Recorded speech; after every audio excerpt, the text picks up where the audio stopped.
ગણતરીના કલાકો અને દિવસો બાકી છે। હવે ભરૂચની વાત કરીએ। ચૂંટણી પહેલા જાડેશ્વરમાં ધારાસભ્ય ચેતર વસાવા એ આમ આદમી પાર્ટીનો ભવ્ય રોડ શો કર્યો, બાઇક રેલી યોજાઈ અને ભાજપ પર ભ્રષ્ટાચાર અને પાયાની સુવિધાઓના મુદ્દે આકરા પ્રહાર કર્યા। કહ્યું કે ભરૂચની જનતા વર્ષોથી ગટર, પાણી અને રસ્તા જેવી પ્રાથમિક સુવિધાઓ માટે વલખા મારી રહી છે, જ્યારે ભાજપ શાસિત નગરપાલિકામાં ભ્રષ્ટાચાર ચરમસીમાએ છે।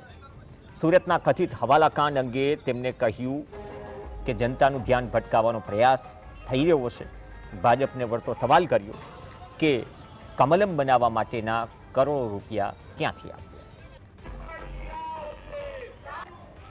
છેલ્લા ઘણા વર્ષથી ભારતીય જનતા પાર્ટીનું શાસન હોવા છતાં એના નિરાકરણ લાવવામાં નથી આવ્યા। ભ્રષ્ટાચાર ખૂબ વધી ગયો છે। નાના નાના કામ માટે કમિશનો આપવા પડે છે, ત્યારે જનતા હવે પરિવર્તન ઈચ્છે છે। અમારે તો 6500 ઉમેદવારો છે। ભાજપ વાળાને પૂછો, તમારા જે કરોડોના કમલમો બન્યા છે એના પૈસા ક્યાંથી આવ્યા? તમારા ઉમેદવારો આ દિવાળીઓ તાઇફાઓ કરે છે, એના પૈસા ક્યાંથી આવે છે? એટલે મુદ્દો હવાલાનો નથી, જનતાનો મુદ્દો છે। જનતા પૂછે, શિક્ષણ માંગે છે, આરોગ્યની સુવિધા માંગે છે। એ સુવિધાઓને ભટકાવવા માટે હવાલા કાંડનું નામ લેવામાં આવે છે।